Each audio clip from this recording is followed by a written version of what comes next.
أعوذ بالله السميع العليم من الشيطان اللعين الرجيم بسم الله الرحمن الرحيم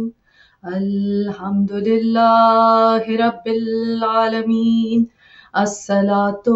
والسلام على أشرف الأنبياء والمرسلين وعلى أهل بيته الطيبين الطاهرين المعصومين أما بعد فقد قال الله تعالى في كتابه المبين وهو أصدق الصادقين بسم الله الرحمن الرحيم والعصر إن الإنسان لفي خسر إلا الذين آمنوا وعملوا الصالحات وتواصوا بالحق وتواصوا بالصبر صدق اللہ العلی العظیم بسم اللہ الرحمن الرحیم۔ معزز ناظرین، آج کی تقریر میں سرنامہ کلام میں سورہ والعصر کی تلاوت کا شرف حاصل کیا گیا۔ یہ مبارک سورہ انسان کو زمانے کی قسم کھا کر کہتا ہے کہ بے شک انسان خسارے میں ہے، نقصان میں ہے، گھاٹے میں ہے، مگر وہ لوگ جو ایمان لے آئے اور حق کی تلقین کرتے رہے اور صبر کی تلقین کرتے رہے۔ معزز ناظرین، آج کا دور ہمارے لیے ایک لمحہ فکریہ ہے۔ جدید دور کے تقاضوں کو پورا کرنے کے لیے ایک مسلمان جو اسلام پر ایمان رکھتا ہے، جو اس دین کو اپنا دین ضابطہ حیات مانتا ہے کہ جس کے بارے میں اللہ تعالیٰ نے ارشاد فرمایا ان الدین عند اللہ الاسلام،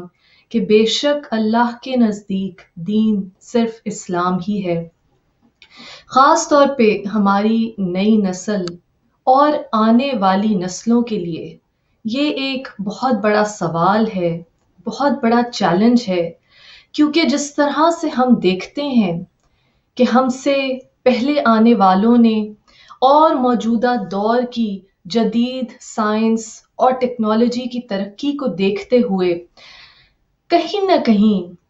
غیر شعوری طور پہ انسان نے بلکہ مسلمان نے بھی یہ تصور کر لیا کہ جیسے دین اور دنیا جدا جدا ہیں، یہ جیسے اگر ہم اس دنیا کے اندر ترقی کرنا چاہتے ہیں، علم حاصل کرنا چاہتے ہیں، جدید دور کے تقاضوں کو سمجھنا چاہتے ہیں اور پورا کرنا چاہتے ہیں اور جدید زمانے کے ساتھ ساتھ چلنا چاہتے ہیں، یہ دنیاوی ترقی حاصل کرنا چاہتے ہیں، تو نعوذ باللہ ہمیں اس دین کو ایک محض ظاہری چیز سمجھ کے ایک طرف رکھ دینا ہوگا۔ صرف مخصوص ایام میں ہم کچھ ریچولز،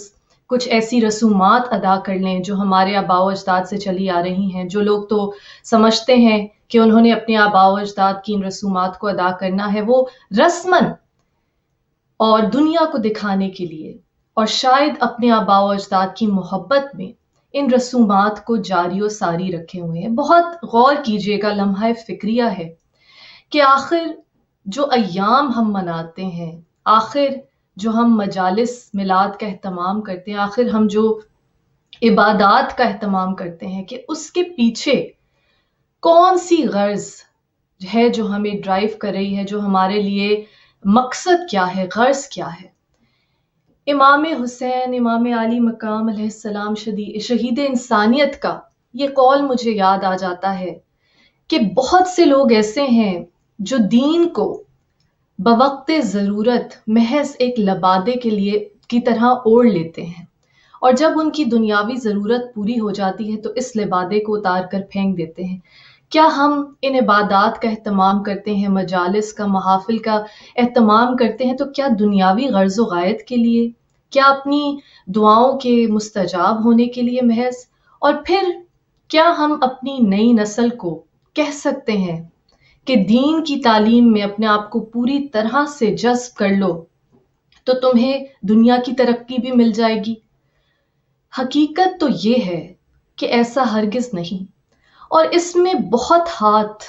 ان لوگوں کا ہے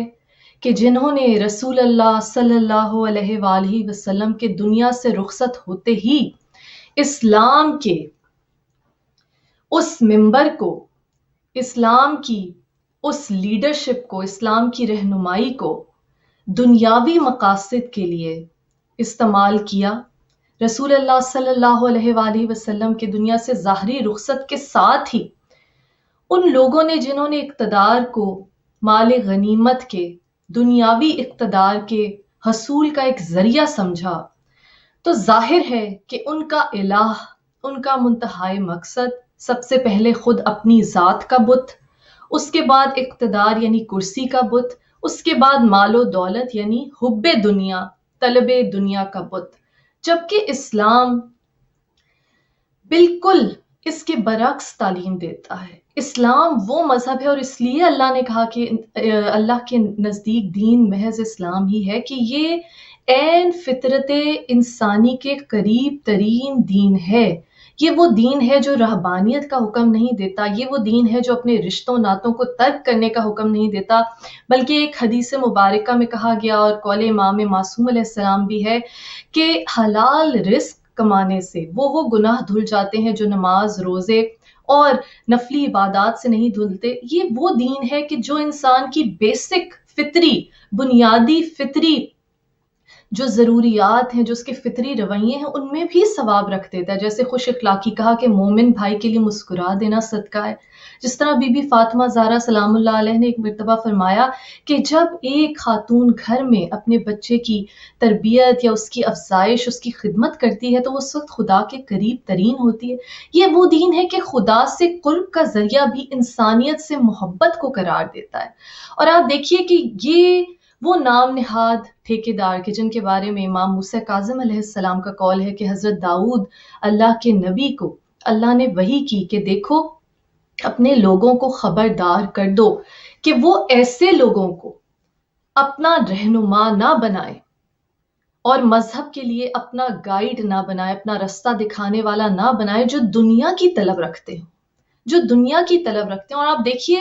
ہمیں تاریخ کا جائزہ لینا یہاں بہت ضروری ہے۔ بی بی فاطمہ زہرا سلام اللہ علیہ نے اپنے خطبہ فدق میں جب جا کر نہ صرف اپنا حق کے وراثت مانگا تاکہ اسلام کے قوانین کو نافذ کیا جائے، اور وہ حق کیا تھا؟ وہ باغ فدق جس سے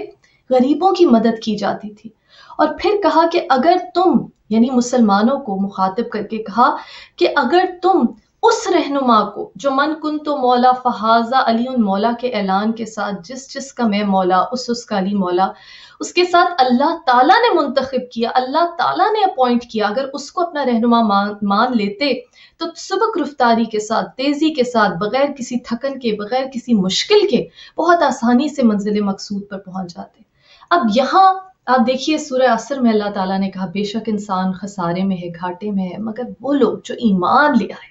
تو ایمان شرط ہے، ایمان صرف زبان سے کہہ دینا کافی نہیں۔ یاد رکھیے ہم کہتے ہیں ہماری سب سے عظیم درسگاہ کربلا ہے، تو کربلا میں وہ انسان جو حیوانیت سے بھی پست ہو گئے، حیوانیت سے بھی پست ہو گئے، جو مولائے کائنات خطیب منبر سلونی مولا علی علیہ السلام کے اس قول کی تشریح مل جاتی ہے کربلا میں کہ بے شک جانوروں میں خواہش ہے، فرشتوں میں عقل ہے، اور انسان میں خواہش اور عقل دونوں موجود ہیں۔ اور کہا کہ اگر تم اپنی خواہش کو اپنی عقل پر حاوی ہو جانے دو تو تم جانوروں سے بھی بدتر ہو جاؤ گے، اور اگر اپنی عقل کو خواہش پہ حاوی ہونے دو تو تم فرشتوں سے بھی افضل ہو جاؤ گے۔ کربلا کے مارکے میں ہم نے دیکھا، تو یاد رکھیے کہ وہ جو حیوانوں سے بدتر تھے، جن سے بہتر اور کہیں افضل امام مظلوم کا وہ ذوالجناح تھا جو اس وقت آپ کے ساتھ وفاداری کر رہا تھا، وہ مسلمان جنہوں نے محمد مصطفیٰ صلی اللہ علیہ وآلہ وسلم سے وفا نہ کی، کلمہ تو وہ بھی پڑھتے تھے لا الہ الا اللہ محمد رسول اللہ۔ تو بار بار ٹٹولیے اپنے آپ کو کہ کیا آپ نے کلمہ محض نام نہاد تو نہیں پڑھا؟ جب ہم زیارت عاشورہ پڑھتے ہیں، ہم برات کا اعلان کرتے ہیں، ہم جدائی کا اعلان کرتے ہیں دشمنوں سے امام عالی مقام کے، تو پھر کیوں کر ہو سکتا ہے کہ ان کی خصلتوں کو، ان کے سکولز آف تھاٹ، وہ ذہنیت جو ان کی ہے، وہ تصور جو ان کا ہے، جس طرح وہ طالب دنیا ہے، جس طرح وہ طالب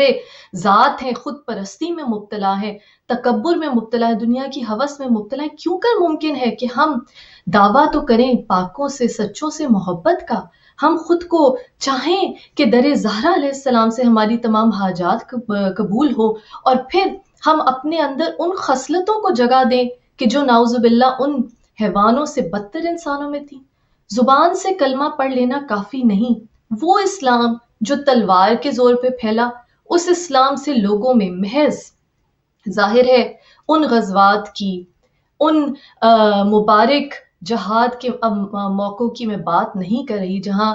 مسلمانوں کے خلاف جارحیت کی گئی، جہاں اللہ تعالیٰ کے بتائے ہوئے اصولوں کے مطابق تلوار حق بلند کی گئی، یہاں تک کہ ہاتف غیبی کی ندائی فرشتوں کا یہ کلمہ تھا غزوہ احد میں، لا فتح الا علی لا سیف الا ذوالفقار، کہ کوئی مرد نہیں سوائے مولائے کائنات مولا علی علیہ السلام کی، کوئی تلوار نہیں سوائے ذوالفقار کے۔ میں اس مرد مومن کے جہاد کی بات نہیں کر رہی، بلکہ میں اس جہاد کی بات کر رہی ہوں، نام نہاد جہاد، جس کا مقصد تھا اپنی ذات کے اقتدار کو فروغ دینا، پھیلانا، جس کا مقصد تھا صرف دنیاوی فائدے کا حصول، اللہ تعالیٰ کے دین کی سربلندی، لا الہ الا اللہ اس کا بنیادی مقصد نہیں تھا۔ اس اسلام نے، اس جہاد نے اسلام کو کوئی فائدہ نہیں پہنچایا، بلکہ اسلام کے چہرے کو مسخ کر دیا، کیونکہ اس کے لیڈر، اس کے فور رنرز وہ لوگ تھے کہ جنہوں نے نبی اکرم صلی اللہ علیہ وآلہ وسلم کے دنیا سے ظاہری رخصت کے ساتھ ہی، جس طرح بی بی فاطمہ زہرا سلام اللہ علیہ نے فرمایا اپنی خطبہ فدق میں کہ کس طرح تم نبی سے کیے گئے اپنے عہد و پیمان کو بھول گئے۔ جب اس عہد و پیمان کو بھول گئے، جب جس نبی نے توحید کا پیغام دیا، لا الہ الا اللہ، جس نبی نے یہ پیغام دیا من کنت مولا فہذا علی مولا، جب اس لا کو بھول گئے جو لا الہ الا اللہ کا لا تھا، جب اس لا کو بھول گئے جو لا فتح الا علی لا سیف الا ذوالفقار، وہ لا معزز ناظرین اپنے نفس کی، اپنی ذات کی نفی کا لا ہے کہ پرائیورٹی، اولین ترجیح، تمام تر اقتدار اللہ تعالیٰ کی ذات مبارکہ کا ہے۔ جب انسان اپنی ذات کی محبت میں پڑ جاتا ہے، جب اپنی ذات کے الہ کو پوچھنے لگ جاتا ہے، تو پھر اللہ تعالیٰ اس کی اولین ترجیح نہیں رہ جاتا۔ جبکہ نبی اکرم صلی اللہ علیہ وآلہ وسلم نے فرمایا، ہم نے ایمان کی بات کی نا سورہ اثر میں، کہا کہ انسان بے شک خسارے میں ہے، قسم ہے زمانے کی، مگر وہ لوگ جو ایمان لائے۔ ایمان لانے والا کیا ہوتا ہے؟ مومن۔ مومن، امام معصوم کا قول ہے کہ مومن وہ نہیں جو صرف اللہ کو مانے، بلکہ وہ جو اللہ کی مانے، وہ جو اللہ کی مانے۔ اور رسول اکرم صلی اللہ علیہ وآلہ وسلم نے ایک مرتبہ فرمایا کہ تم اس وقت تک مومن نہیں ہو سکتے جب تک تمہاری دوستی، تمہاری دشمنی، تمہارا ہر عمل، تمہاری محبت، تمہاری نفرت صرف اللہ کے لیے ہو۔ اولین ترجیح لا الہ الا اللہ، سب بتوں کو مٹا کے، پسے پش ڈال کے، چاہے وہ اپنی ذات کا بت ہو، چاہے اپنے اقتدار کا بت ہو، اپنے تکبر کا بت ہو، اپنے رشتوں کے بت ہوں، یہ مال و دولت دنیا، یہ رشتہ و پیوند، بتان وہم و گما، لا الہ الا اللہ، یہ سب بت ہیں۔ معزز ناظرین، اس پہ غور کیجئے کہ ہم لا الہ الا اللہ کے سبق کو ہی بھول گئے، اور اگر کربلا برپا نہ ہوتی، یہ عظیم درسگاہ جو امام مظلوم، شہید انسانیت، امام علی مقام، امام حسین علیہ السلام نے اپنے خون سے، اپنے اہل و عیال کے خون سے سجا دی، یہ محفل اگر نہ سجتی تو کبھی سچ اور جھوٹ کا فرق دنیا کے سامنے ہی نہ آتا۔ اس لیے کہا جاتا ہے کلو یومن عاشورہ کلو ارضن کرب و بلا، ہر دن عاشور کا دن ہے، ہر قرہ ارض کربلا ہے۔ جس طرح امام زین العابدین علیہ السلام نے فرمایا کہ کوفہ ایک جگہ کا نام نہیں، کوفی ایک قوم کا نام نہیں، قومیت کا نام نہیں، بلکہ جہاں بھی ظلم کیا جائے اور لوگ ظلم پہ خاموش رہیں، وہ جگہ کوفہ ہے اور وہ لوگ کوفی ہیں۔ عزیزان گرامی، علامہ ڈاکٹر محمد اقبال رحمۃ اللہ علیہ نے کیا خوب کہا، سبق پھر پڑھ صداقت کا، عدالت کا، شجاعت کا، لیا جائے گا تجھ سے کام دنیا کی امامت کا۔ عزیزان گرامی، ہم ہر مجلس میں، ہر محفل میں ہم دعا تو کرتے ہیں امام زمانہ علیہ السلام کو کہ ہم آپ کے منتظر ہیں، آپ تشریف لائیے، ہم آپ کے ظہور میں تعجیل چاہتے ہیں، مگر کیا ہم نے خود کو آپ کے ظہور کے لیے تیار کیا؟ کیا ہم خود کو اس مقام پر لا پائے ہیں کہ ہم امام زمانہ علیہ السلام کے لشکر میں شامل ہو سکے؟ یاد رکھیے، اب ہم دیکھتے ہیں جب دور جدید کی بات کی جاتی ہے، جاپان کی مثال لیجئے کہ وہاں پہ بہت سے لوگ ہیں جو کسی خدا کو نہیں مانتے یا دوسرے مذاہب سے تعلق رکھتے ہوں گے۔ ان کے معاشرے میں صفائی حد درجہ موجود ہے۔ راہ چلتے والا شخص دوسرے شخص کا پھینکا ہوا کوئی کاغذ کا ٹکڑا بھی اٹھا کے ڈسٹ بن میں ڈال دے گا۔ اور کہاں ہمارے ممالک کو دیکھیے، مسلم ممالک کو، کہ جہاں جاتے ہیں یہ پرواہ نہیں کہ کوئی بعد میں آئے گا، اس کے لیے کس قدر گندگی چھوڑ کے جاتے ہیں، جبکہ یہ وہ مذہب ہے کہ جس کے نبی اکرم صلی اللہ علیہ وآلہ وسلم نے فرمایا کہ صفائی نصف ایمان ہے۔ یہ وہ مذہب ہے کہ جو صرف جسمانی پاکیزگی نہیں بلکہ نفس کی پاکیزگی، روح کی پاکیزگی پہ بھی زور دیتا ہے،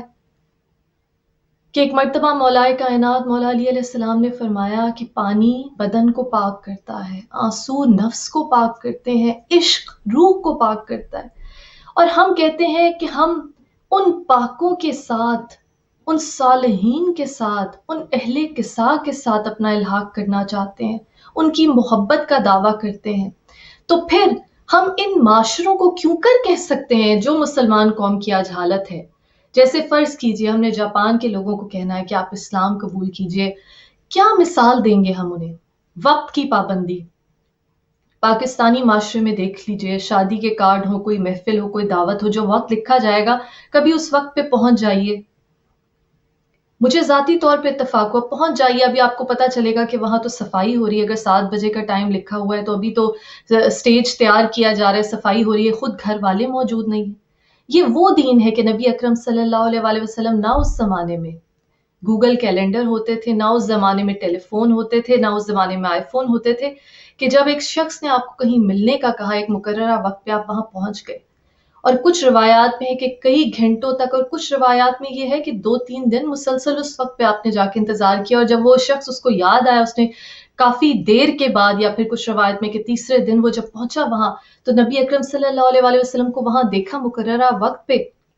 اور نبی اکرم نے کہا کہ تو نے مجھے انتظار کروا کر بہت زحمت دی۔ یہ وہ دین ہے جو وقت کی پابندی، دوسروں کے احساس کی تعلیم دیتا ہے، کہ قول امام معصوم ہے کہ دوسرے کے لیے ہمیشہ وہی پسند کرو جو تم اپنے لیے پسند کرتے ہو۔ پھر جھوٹ کو دیکھیے، جھوٹ کو ہم نے اپنا وتیرہ بنا لیا ہے۔ یہ وہ برائی ہے کہ 11ویں امام حسن عسکری علیہ السلام نے فرمایا کہ تمام برائیوں کو ایک کمرے میں بند کر دیا جائے تو اس کی کنجی جھوٹ ہے۔ وہ واقعہ ہمیں بچپن میں پڑھایا جاتا تھا، ہم نے بہت سنا کہ ایک مرتبہ ایک شخص رسول اکرم صلی اللہ علیہ وآلہ وسلم کے پاس آیا اور کہا میں ہر طرح کے گناہ کرتا ہوں، چوری، بدکاری، ہر طرح کی شراب نوشی، دنیا کا کوئی گناہ نہیں جو میں نہ کرتا ہوں۔ تو نبی اکرم صلی اللہ علیہ وآلہ وسلم نے اسے ایک ہی بات کہی کہ جھوٹ بولنا چھوڑ دو۔ اس نے دل میں سوچا یہ تو آسان ہے، وعدہ کر کے چلا گیا کہ چلو ایک ہی چیز سے منع کیا۔ پھر جب اس نے چوری کرنی چاہی تو اسے ایک دم خیال آیا کہ جب میں جا کے دوبارہ حاضر ہوں گا خدمت حضور اقدس صلی اللہ علیہ وآلہ وسلم میں، وہ مجھ سے پوچھیں گے تو مجھے بتانا پڑے گا کہ میں نے چوری کی، کیونکہ سچ بولنے کا تو میں نے وعدہ کیا۔ کرتے کرتے جب کسی گناہ کا خیال آتا، جب کسی حرام فعل کا خیال آتا تو اسے یہ ذہن میں آ جاتا کہ میں نے تو سچ بولنے کا وعدہ کر لیا، تو صرف ایک سچ بولنے کی عادت سے وہ تمام برائیوں سے پاک ہو گیا۔ 11ویں امام نے فرمایا کہ تمام برائیوں کو ایک کمرے میں بند کر دیا جائے اور اس کمرے کو کنجی لگا دی جائے، وہ کنجی جھوٹ ہے۔ اور آپ دیکھیے عام مسلمان اقوام میں، ہمارے معاشروں میں دیکھ لیجئے، جھوٹ عام سمجھا جاتا ہے، مصلحت کے تحت جھوٹ بول دیا جاتا ہے اور کہا جاتا ہے کہ یہ تو بڑی کوئی بات نہیں کہ فائدے کے لیے جھوٹ بول لیا۔ حالانکہ مولائے کائنات خطیب منبر سلونی باب مدینۃ العلم کی مبارک زبان سے کیا نکلا کہ جھوٹ چاہے فائدہ ہی پہنچائے اس سے بہتر ہے وہ سچ جو چاہے ہلاکت کا باعث بنے۔ اور قول امام معصوم ہے کہ مذاق میں بھی جھوٹ مت بولو، مذاق میں بھی جھوٹ مت بولو۔ اور سب کہتے ہیں جی ہماری دعائیں قبول ہوں. مولا کائنات مولا علی علیہ السلام نے فرمایا کہ جس زبان سے کبھی جھوٹ نہ نکلا ہو اس سے غلطی سے کہی ہوئی بات، سہون نکلی ہوئی بات بھی سچ ہو جاتی ہے. تو سب سے پہلے تو سچ کا دامن تھامی ہے، سبق پھر پڑھ صداقت کا، عدالت کا، شجاعت کا. عدالت، عدل ہمارے اصول دین میں سے ہے. کسی بھی چیز کو اس کی جگہ پر رکھنا، ظالم کا ہاتھ روکنا. مولا کائنات مولا علی علیہ السلام نے فرمایا کہ اگر تم ظلم کو روک نہیں سکتے، اپنے ہاتھ سے نہیں روک سکتے، تو کم از کم آواز بلند کرو. جس طرح میں نے امام زین العابدین علیہ السلام کا قول ابھی پہلے بیان کیا کہ آپ نے کہا کہ کوفہ ایک جگہ کا نام نہیں بلکہ ایک ذہنیت کا نام ہے. جہاں بھی ظلم ہو لوگ خاموش ہوں، وہ جگہ کوفہ ہے، وہ لوگ کوفی ہیں. یاد رکھیے کہ جب ہم برات کا اعلان کرتے ہیں، لوگوں سے جدائی کا اعلان کرتے ہیں، تو ہم کیوں کر خود ظلم کے متحمل ہو سکتے ہیں. اور عدل اس حد تک ہے کہ پانچویں امام باقر علیہ السلام کے پاس ایک مرتبہ ایک شخص اپنے دو بچوں کو لے کے آئے، ایک کے چہرے پہ پیار کیا، دوسرے کے نہیں. تو مولا نے کہا کہ دیکھو یہ عدل کے خلاف ہے کہ دونوں بچوں میں عدل کرو. ہر چھوٹی سے چھوٹی چیز میں عدل ہے. یہ سب چیزیں ایک دوسرے کے ساتھ وابستہ ہیں. سچ بولنا، عدل کرنا اور ظاہر شجاعت چاہیے. سچ بولنے کے لیے، سچ کہنے کے لیے کلمہ حق بلند کرنا، جس طرح نبی اکرم صلی اللہ علیہ وآلہ وسلم نے کہا کہ فاسق و فاجر کے سامنے، ظالم و جابر، حاکم وقت کے سامنے کلمہ حق بلند کرنا بہترین جہاد ہے. لیکن ہم میں سے کتنے ہیں؟ خاص طور پہ اسلامی معاشروں میں دیکھیے کہ جھوٹ عام ہے. نچلے ترین طبقے سے لے کر ملک کے اعلیٰ ترین عہدے پہ فائز، چاہے وہ صدر ہو، وزیر اعظم ہو، سب کس قدر روانی سے جھوٹ بولتے ہیں. تو آپ کیوں کر ان معاشروں کو، جاپان جیسے معاشرے کو آپ کیسے مثال دیں گے کہ یہ دیکھو یہ دین اسلام کا ہے، تم اس میں داخل ہو جاؤ تو تمہارا جو درجہ ہے، انسانی ویلیوز ہے تم میں، جو انسانی صفات ہیں وہ نکھر آئیں گی. جبکہ وہاں کے لوگ شاید زیادہ سچ بولتے ہیں، بہت سے اہل کتاب جو ہیں وہ زیادہ سچ بولتے ہیں. اور جہاں اہل اسلام ہیں، نام نہاد اسلام کہوں گی نا، کیونکہ اگر سچے مسلمان ہو تو پھر تو اخلاص پہ قائم ہو، پھر تو سچ بولیں ہر حالت میں. لیکن جھوٹ عام ہے. تو ہم نے اسلام کا دامن چھوڑ دیا اور ہم نے یہ سمجھا کہ شاید یہ صرف عبادات کا، شاید یہ صرف رسومات ادا کرنے کا ایک طریقہ ہے، یا پھر بوقت ضرورت کسی کے لیے دعا پڑھنی ہو تو اس کے لیے قرآن ایک ضابطۂ حیات ہے. ایک ہندو صدر جس نے قرآن پڑھا تھا، اس نے کہا کہ مسلمان یہ تو نے کیا کیا؟ یہ تو زندوں کی کتاب تھی، تو نے اسے مردوں کو بخشوانے کی کتاب بنا دیا. اے مسلمان یہ تو نے کیا کیا؟ یہ تو لوگوں کو، قوموں کو جگانے کی کتاب تھی، اور تو نے اسے موت کے سفر پہ جانے کے لیے ایک کتاب بنا دیا. یہ تو عمل کرنے کی کتاب تھی، تو نے دعاؤں کی اور صرف پڑھنے کی کتاب بنا دی. جبکہ بارہا قرآن میں دعوت فکر دی گئی، تم قرآن میں تدبر کیوں نہیں کرتے، تفکر کیوں نہیں کرتے؟ اور ظاہر ہے کہ جس طرح امام موسیٰ کاظم علیہ السلام کا قول میں نے بیان کیا کہ حضرت داؤد علیہ السلام کو اللہ نے وحی کی کہ لوگوں سے کہہ دو ان لوگوں کو اپنے رہنما نہ بنائیں کہ جو دنیا کی ہوس رکھتے ہوں، کہ یہ ڈاکو اور رہزن ہیں. ظاہر ہے کہ جب ایک مولوی، ایک عالم دین جو کہلاتا ہے، جب وہ حصول علم کی طرف جد و جہد ہی نہیں کرتا، چاہے وہ دنیاوی علم ہو عزیزان گرامی، کیونکہ مولا کائنات مولا علی علیہ السلام نے خود کہا کہ مجھ سے پوچھو، مجھ سے اتنا پوچھا ہی نہیں جتنا میرے پاس علم تھا، مجھ سے کسی نے مانگا ہی نہیں جتنا میں سخی تھا. باب مدینۃ العلم ہے. اور یہ مولا نے صرف یہ نہیں کہا صرف قرآن کا علم، کہا کہ کوئی بھی شخص علم کے کسی بھی شعبے میں، چاہے وہ فزکس ہو، کیمسٹری ہو، بایولوجی ہو، فلسفہ ہو، کہا کوئی بھی شخص علم کے کسی بھی شعبے میں جب اس کی معراج پہ پہنچ جائے گا، اس کی پیک پہ پہنچ جائے گا، اس کے عروج پہ پہنچ جائے گا، تو وہ اس حقیقت کو جان لے گا کہ ایک چونٹی کو خلق کرنے والا شخص رب، چونٹی کو خلق کرنے والا رب، چونٹی کو خلق کرنے والی ہستی اس رب العزت کی ہے جو ایک کھجور کے درخت کے ایک پتے کو خلق کرنے والا. عزیزان گرامی، آپ دیکھیے توحید یہ جو عقل ہے اللہ تعالیٰ نے انسان کو بہترین نعمت دی. امام باقر علیہ السلام نے کہا 2 حجتیں، ایک عقل اور ایک وقت کا ہادی. اللہ تعالیٰ نے اپنے ہادی سے زمین کو کبھی خالی نہیں چھوڑا. دیکھیے امام زمانہ علیہ السلام کی تعجیل کے لیے ہم دعائیں کرتے ہیں، لیکن یاد رکھیے ہمارے اعمال ہمارے وقت کے امام دیکھ رہے ہیں، ان تک پہنچتے ہیں. اگر ہم کہتے ہیں ہمارے امام موجود ہیں تو پھر یاد رکھیے کہ آپ بے امام نہیں ہیں. آپ کی اکاؤنٹیبلٹی ابھی بھی ہو رہی ہے، اور آپ کی اکاؤنٹیبلٹی دیکھیے اصول دین میں جب ہم قیامت کی بات کرتے ہیں تو اس سے سب سے بڑا سبق کیا ملتا ہے؟ جب تک قیامت پر یقین نہیں رکھیں گے، مالک یوم الدین اللہ اپنے آپ کو کہتا ہے، ججمنٹ ڈے، جب تک ہم اس پہ یقین نہیں رکھیں گے تو پھر ہم اس دنیا کی زندگی پہ ہی فوکس کریں گے نا. جس طرح قرآن میں اللہ تعالیٰ نے خود کہا، قرآن کی آیت ہے، اللہ تعالیٰ نے کہا کہ ان لوگوں کی نظر صرف دنیاوی زندگی پہ ہے، یا آخرت کی زندگی کے بارے میں کچھ نہیں سوچتے. اور پھر کہتے ہیں کیا انہوں نے اپنے نفسوں پہ غور نہیں کیا؟ جس طرح میں نے پچھلی نشست میں کہا کہ رسول اللہ صلی اللہ علیہ وسلم نے فرمایا تھا کہ جس نے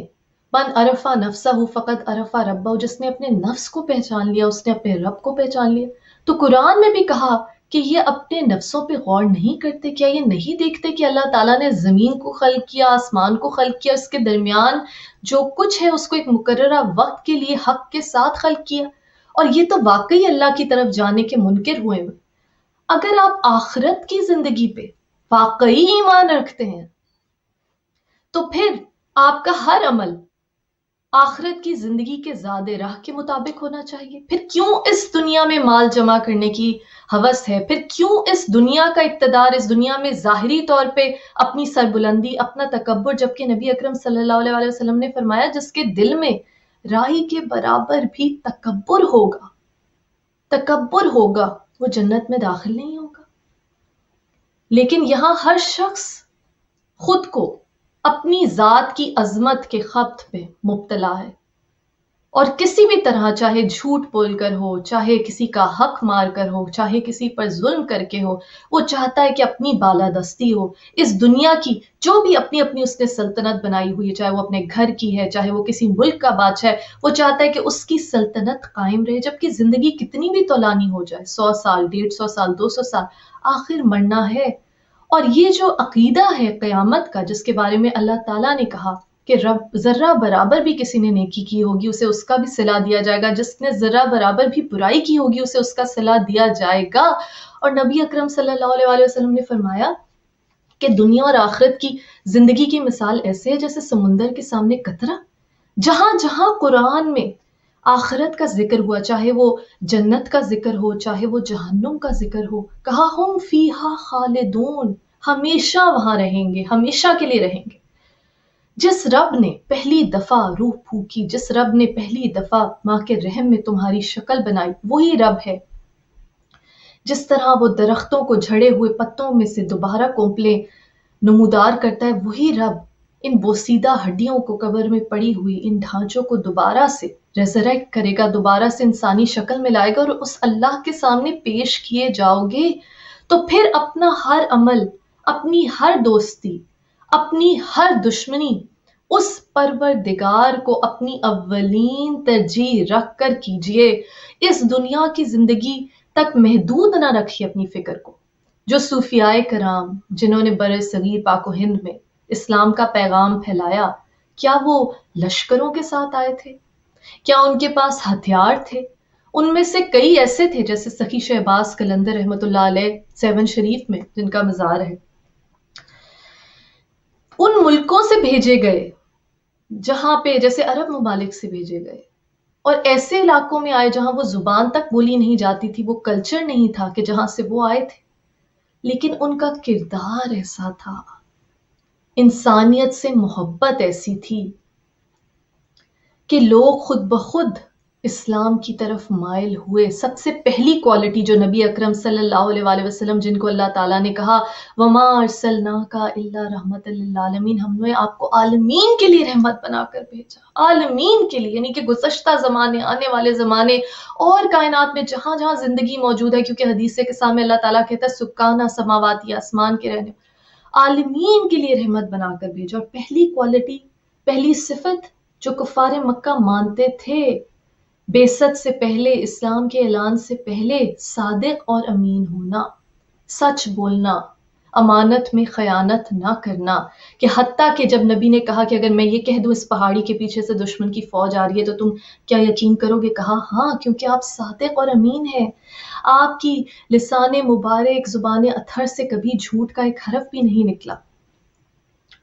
تبھی جب قرآن نے گواہی دی وما ینطق عن الہویٰ ان ہوا الا وحی یوحیٰ، کہ بے شک یہ نبی اپنی مرضی سے ایک حرف بھی نہیں کہتا، جو بھی کہتا ہے بھیجی ہوئی وحی ہے۔ اس نبی اکرم صلی اللہ علیہ وآلہ وسلم کے ساتھ منسلک ہونا، اگر آپ اہل تشیع نہیں بھی ہیں، آپ اس نبی سے خود کو منسوب کرتے ہیں، اس کی امت کہلاتے ہیں، تو کیوں کر آپ دنیا کے سامنے جھوٹ کے نمائندے بن کے ساتھ اپنے آپ کو منسلک کرتے ہیں اس نبی اکرم صلی اللہ علیہ وآلہ وسلم سے، کہ جن کی زبان اطہر سے کبھی جھوٹ کا ایک حرف نہیں نکلا۔ یاد رکھیے عزیزان گرامی، اس زندگی میں جانور بھی آتے ہیں، کھاتے پیتے ہیں، اپنی مدت پوری کرتے ہیں، افزائش نسل کرتے ہیں، گھر بھی بناتے ہیں۔ سمندر کی تہ میں بھی ایسے ہیں جو گھر بناتے ہیں، پرندے بھی اپنے آشیانے بناتے ہیں۔ انسان کو فقط محض اسی مقصد کے لیے پیدا نہیں کیا گیا، بلکہ درد دل کے واسطے پیدا کیا انسان کو، اور اس دل کو سب سے پہلے پاک اور صاف کرنا ضروری ہے۔ جس طرح امام زین العابدین علیہ السلام نے فرمایا کہ تمہارا دل سب سے قیمتی اثاثہ ہے، اس کو کسی بھی طرح داغدار نہ ہونے دے، اس دل کو پاک صاف رکھیں گے، اس میں دنیا کی محبت نکالنی پڑے گی، اپنی نفس کی، اپنی ذات کی محبت نکالنی پڑے گی، تو ہی محبت رسول اکرم صلی اللہ علیہ وآلہ وسلم اس میں جگہ لے گی، جو کہ در حقیقت محبت خدا ہے۔ جس طرح اللہ نے کہا قُلْ إِن كُنتُمْ تُحِبُّونَ اللَّهَ فَاتَّبِعُونِي يُحْبِبْكُمُ اللَّهُ، اے نبی کہہ دیجئے کہ اگر تم اللہ سے محبت کرتے ہو تو مجھ محمد کا اتباع کرو، جو محبت سے بڑھ کے جو عشق بھی ہے، جو اطاعت بھی ہے، کہا پھر اللہ بھی تم سے محبت کرنے لگے گا کہ محمد سے وفا تو نے تو ہم تیرے ہیں، یہ جہاں چیز ہے کیا لوح و قلم تیرے ہیں۔ عزیزان گرامی، کبھی آپ نے خوبصورت قدرتی منظر دیکھا ہے؟ لہلہاتے درخت، سبزہ دیکھتے ہیں کبھی؟ موسم ہوتا ہے، بادل ہوتا ہے، آسمان، سورج کی روشنی اس طرح سے جگمگا دیتی ہے ان چیزوں کو کہ انسان سبحان اللہ کہہ اٹھتا ہے، انسان کہتا ہے کہ واہ، واقعی وہ مصور ہے جو کس طرح سے اس کی پینٹنگ ہے، کس طرح سے وہ ایک انسان کے سامنے خوبصورتی کو اجاگر کرتا ہے۔ وہ مصور تو وہ ہے نا جس نے کہا کہ ماؤں کے رحم میں جیسا چاہتا ہوں میں انسان کی صورت بنا دیتا ہوں، وہ المصور۔ دیکھیے کبھی ورڈز ورتھ ایک پوئم لکھتا ہے، ایک نظم لکھتا ہے، ڈیفوڈلز کو دیکھتا ہے تو وہ ایک دم سے کہہ اٹھتا ہے کہ یہ مجھے اس قدر میرے دل میں خوشی پیدا کرتے ہیں، یہ پھول اللہ تعالیٰ کی تخلیق۔ آپ دیکھیے، کبھی آپ غور کیجئے، یہ گھاس، یہ درخت، یہ پھول، نباتات جن کو ہم کہتے ہیں، پلانٹ کنگڈم، یہ لوئسٹ فوڈ چین میں بھی لوئسٹ ہے، اور یہ شاید حقیر ترین تخلیق ہے دیکھنے کی حد تک یا دسترس کی حد تک دوسری مخلوقات پہ، کہ جانور بھی، پرندے بھی ان کو کھاتے ہیں، لیکن ان کو دیکھ کے انسان کس طرح سے بے اختیار سبحان اللہ کہہ اٹھتا ہے، بے اختیار۔ ایک پوئٹ جب ورڈز ورتھ ڈیفوڈلز کو دیکھتا ہے تو وہ واقعی کہہ اٹھتا ہے کہ یہ میرے دل کو خوشی سے بھر دیتے ہیں، یہ لمحہ جو ہے وہ لازوال ہو گیا کہ اس قدر خوبصورت میں نے نظارہ دیکھ لیا میری آنکھوں نے۔ یاد رکھیے کہ یہ آنکھ کا رزق ہے، اور پھر لمحہ فکریہ ہے کہ جب یہ نباتات، حقیر ترین تخلیق اللہ تعالیٰ کی دل کو اس طرح سے خوشی سے بھر دے، تو آپ سوچئے کہ وہ جو افضل ترین کریشن ہے اللہ تعالیٰ کی، وہ اہل بیت علیہ السلام، وہ پنجتن پاک علیہ السلام، اللہ تعالیٰ کا وہ محبوب کہ جس کو خود وہ محبت اور عزت سے قرآن میں بلاتا ہے، کبھی طٰہٰ کہہ کے، کبھی یاسین کہہ کے، کبھی یا ایھا المزمل، اے کملی کے اوڑھنے والے، کبھی یا ایھا المدثر کہہ کے۔ اس محبت سے جب اللہ تعالیٰ خود جس سے محبت کرتا ہو، اللہ تعالیٰ نے جن کے صدقے میں یہ کائنات بنائی ہو، کبھی سوچئے کہ کیا حسن ان کا ہوگا، کیا حسن یوسف دم عیسیٰ ید بیضاداری آنچ خوباں ہما دارن تو تنہا داری۔ ہم تو اس قدر خوش قسمت ہیں کہ ہمارے لیے وہ نبی بھیجا جو رحمت للعالمین ہے، عالمین کے لیے رحمت۔ اور پھر اجر رسالت کہا، کہہ دیجئے اے نبی کچھ نہیں مانگتا مگر یہ کہ میرے اقربا سے مودت کرو، میرے اہل بیت سے محبت کرو۔ اب یاد رکھیے مولائے کائنات مولا علی علیہ السلام نے کہا تھا کہ نفس جو ہے وہ آنسوؤں سے پاک ہوتا ہے۔ جب غم حسین میں آپ کے آنسو نکل پڑے تو یاد رکھیے پہلی منزل آپ نے طے کر لی۔ اب اس نفس کا تزکیہ کرنا ہے، اس نفس کو پاک کرنا ہے۔ سب سے پہلے سچ بولنے کی عادت اختیار کیجیے، چاہے سچ بولنے سے نقصان ہو جائے۔ مولائے کائنات مولا علی علیہ السلام نے کہا بے شک ہلاکت ملے تمہیں سچ بولنے سے، سچ بولو، جھوٹ سے کنارہ کشی کر لو چاہے اس سے فائدہ ہو جائے۔ اس ایک اصول کو گرا باندھ کر دیکھیے، دل صاف ہونا شروع ہو جائے گا، اور پھر ان جھوٹے بتوں کو اس بت شکن سے عشق کرتے ہیں، مولائے کائنات مولا علی علیہ السلام سے عشق کرتے ہیں، جس کے خانہ کعبہ میں اس طرح سے ظہور کو اللہ تعالیٰ نے لازوال ہر آنے والے زمانوں کے لیے امر کر دیا کہ ہر وقت وہ دیوار کعبہ جو شک ہوئی بھی ہر حاجی کو، ہر زیارت کرنے والے کو، ہر طواف کرنے والے کو یہ گواہی دیتی ہوئی نظر آتی ہے کہ یہاں وہ آیا جو ابو تراب ہے، یہاں وہ آیا کہ جس کے آنے سے بت پاش پاش ہو گئے۔ اس کی محبت میں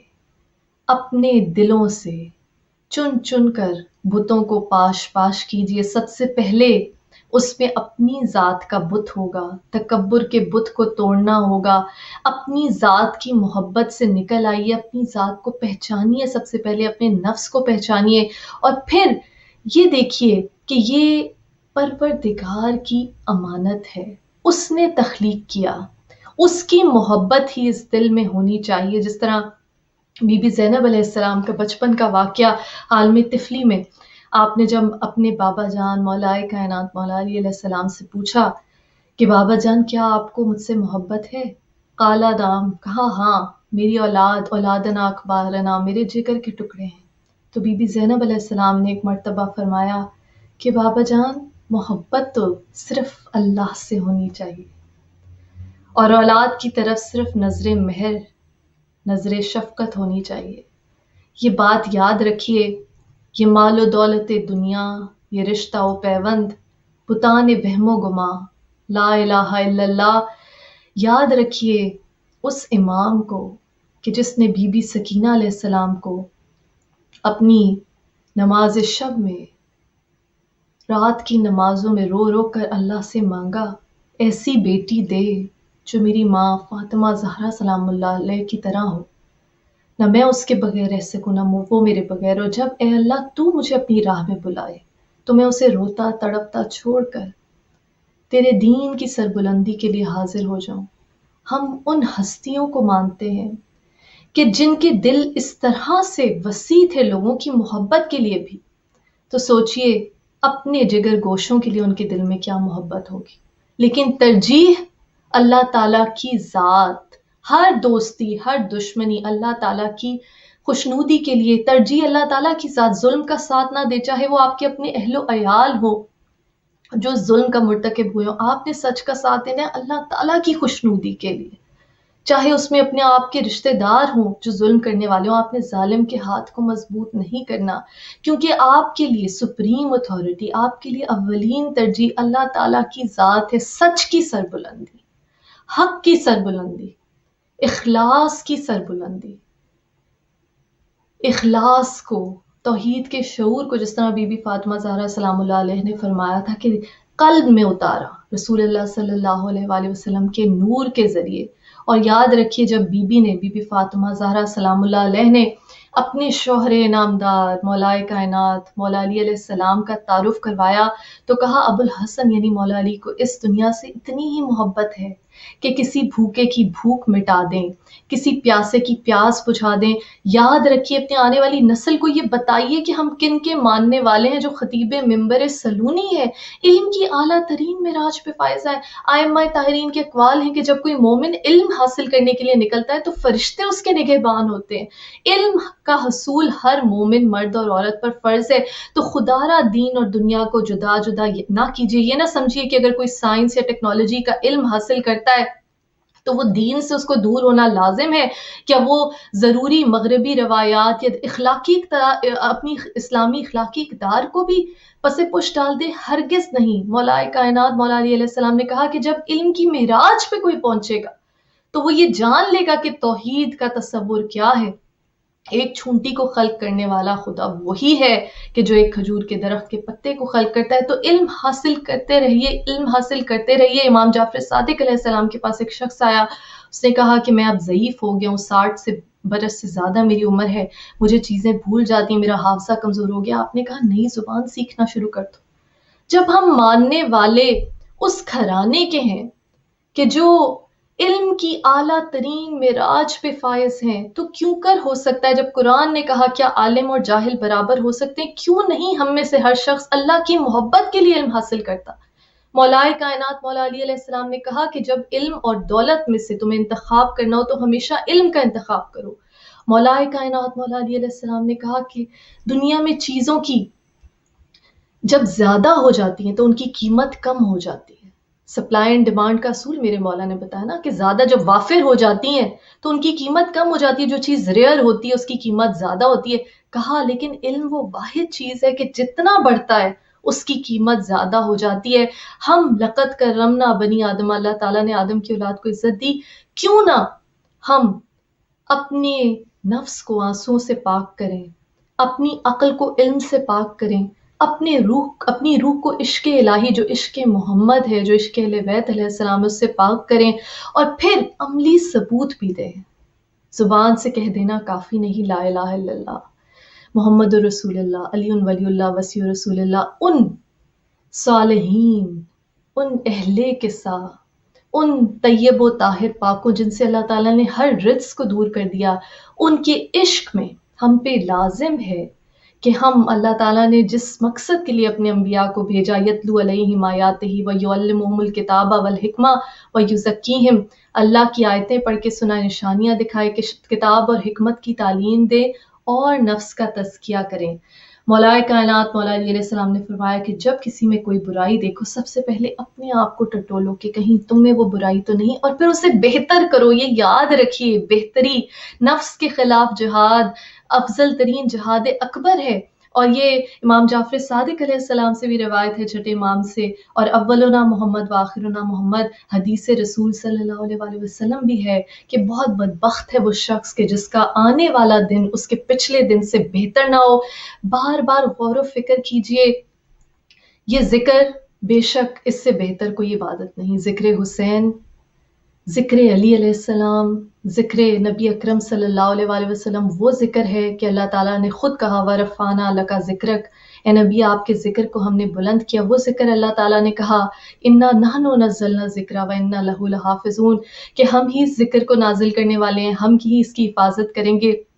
مولا کائنات مولا علی علیہ السلام نے کہا میں ہی وہ ذکر ہوں جس سے لوگ منحرف ہو گئے۔ اس ذکر کو جاری و ساری رکھیے، لیکن صرف زبان سے نہیں، اس ذکر کو ذکر خفی بنا لیجئے۔ اللہ تعالیٰ کا اسم یا من اسمہ دوا ومن ذکرہ شفا، اس کے ذکر سے دل آرام پاتے ہیں، اس کے ناموں سے دل کو سکون ملتا ہے۔ اپنے دل میں یہ ذکر خفی جاری کیجئے، اور ضروری ہے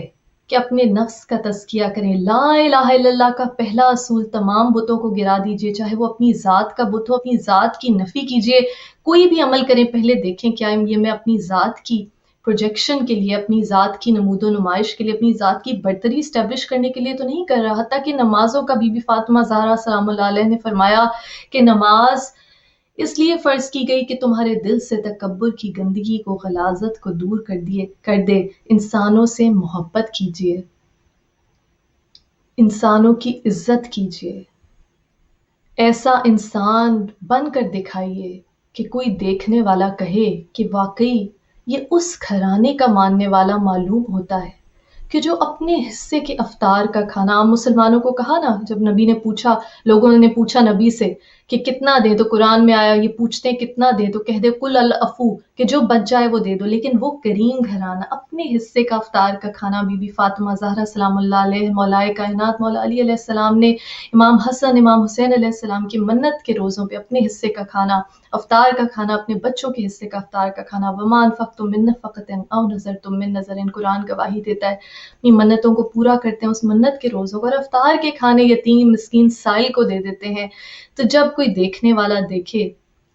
تو اسے پتا چلے کہ یہ اس گھرانے کا ماننے والا ہے، یہ امام حسین علیہ السلام پہ گریہ کرنے والا ہے. وہ امام حسین علیہ السلام پیاس سے خود رہے، ہر کو پلا دیا پانی. میرے حسین کا پارسی کیا کمال نہ تھا، ہر کی فوجوں کو، اس کے گھوڑوں تک کو اتنی دفعہ تشت میں بار بار پانی پیش کیا گیا کہ وہ سیراب ہو گئے. عزیزان گرامی، یاد رکھیے بی بی فاطمہ زہرا سلام اللہ علیہ کا وہ قول جب مولائے کائنات مولا علی علیہ السلام کا تعارف کرایا، ابوالحسن کو اس دنیا سے بس اتنی ہی رغبت ہے کہ کسی بھوکے کی بھوک مٹا دیں، کسی پیاسے کی پیاس بجھا دیں. سبق پھر پڑھ،